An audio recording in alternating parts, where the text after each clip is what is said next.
And welcome to Hannity. And tonight, terrible news for Joe Biden. Hysteria and disbelief is now once again spreading all across the Democratic Party. With just 1 year until the 2024 presidential election, Biden is losing it to Donald Trump in nearly every single swing state in the country. Look at this New York Times poll. Trump is now up by 4 in Pennsylvania, 5 in Michigan, 5 in Arizona, 6 in Georgia, and he's up by a whopping 10 points in the state of Nevada. Now, by the way, Kamala Harris fares even worse in a hypothetical matchup against Trump, but that's not all. A new ABC News poll finding 76% of Americans now believe the country is headed in the wrong direction under Biden. What about the other 24%? What are they thinking? Are you better off than you were 4 years ago?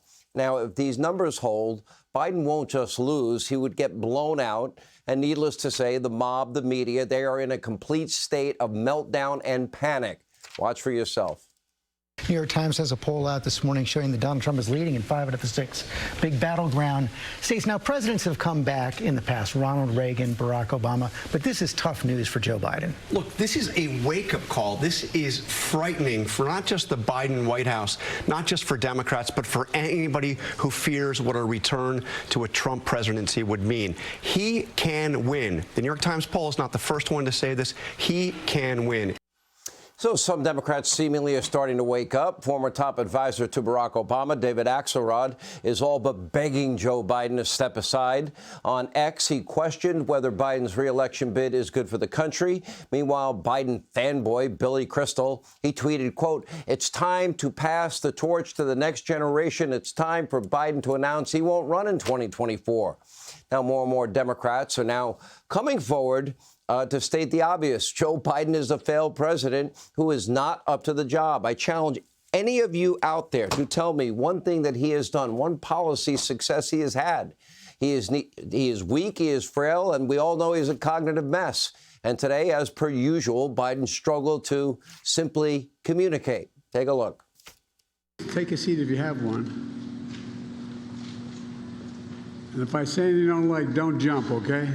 Fully electrified trains on this corridor emit 83% less greenhouse gases, by the way, than driving your car. One of the things I convinced President Ladd when I was vice president, I convinced the president to do, provide money for high-speed rail.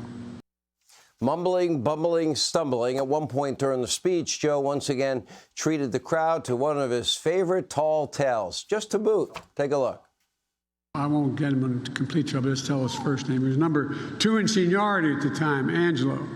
And Ange came up to me as I walked in. He said, "Joey," and he grabbed my cheek. He said, "Joey, baby." And he said, "All this stuff," because that's published in the newspaper that I had traveled 1,200,000 miles on Air Force planes as vice president. They published that on a regular basis. He said, I won't quote him exactly, but he said, "Big deal, Joey." I said, "What's it mean, Ange?" He said, "Look," he said, "we just had the retirement dinner up in Newark." He said, "You know how many miles you traveled on Amtrak?" And I said, "No." He said, 1,000,000, I think it was 320,000 miles. Now, the story has been debunked, and it's not true, but that did not stop Joe from recounting his fake adventures on Amtrak, not once, but actually twice today.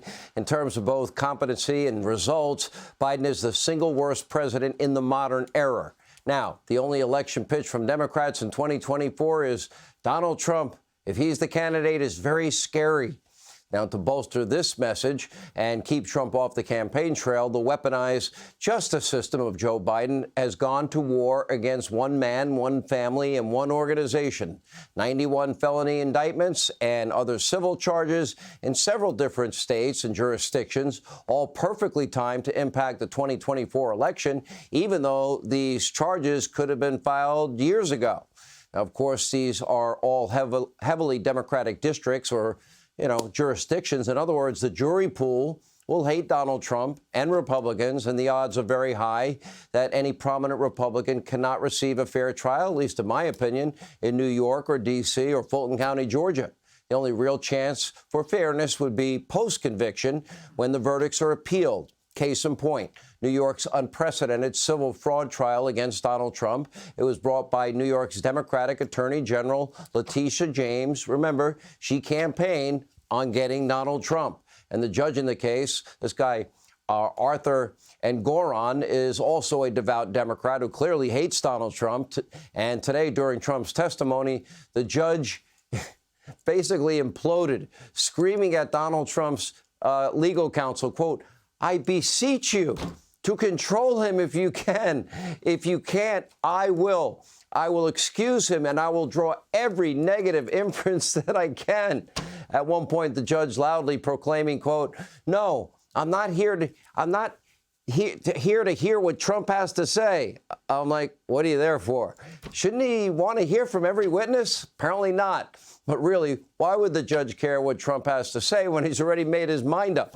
This is the same judge that valued Mar-a-Lago at only $18 million and sticks by the valuation, even though everybody and their mother said, you can't be more wrong. If you want a 2-acre vacant lot on the ocean in Palm Beach, a block away from Mar-a-Lago, yeah, there's one available. The empty lot, all dirt, no home, listed for a whopping $200 million. Another 2-acre plot of land nearby, listed at $150 million. It's only dirt. There's no house on it. Meanwhile, Mar-a-Lago is an iconic 60,000 square foot mansion with 58 bedrooms, 33 bathrooms, located on 20 acres of prime Palm Beach real estate with a unique position on both the Intercoastal Waterway and the beach, and meaning the ocean. That's about, 10 times the amount of acreage compared to the empty 2-acre lot down the road being sold empty for $200 million. Now, one Palm Beach mansion nearby, which is a third of the size of Mar-a-Lago, with a tenth of the land, that sold for $170 million. A third of the size, a tenth of the land, $170 million. I know it sounds nuts, but that's what the prices are down there. Anyone with basic math skills or an abacus, if you're old like Joe, can easily value Mar-a-Lago at close, if not more than $1 billion, but the judge is not willing to do the math. He's that abusively corrupt and biased. He won't correct his mistake or even listen to Palm Beach real estate professionals. His mind was made up before the case was even underway. The lifelong Democrat just determined to punish Donald Trump, regardless of the truth and facts. This is what we see in case after case against Donald Trump. This is what happens when you have a weaponized Department of Justice, when our justice system is used as a political weapon, when we are criminalizing political differences. Yet Trump is still clobbering Biden in almost every battleground state in spite of all of this, and for arrests and for arraignments. Democrats, they may be needing a plan B. Hey, Sean Hannity here. Hey, click here to subscribe to Fox News YouTube page and catch our hottest interviews and most compelling analysis. You will not get it anywhere else.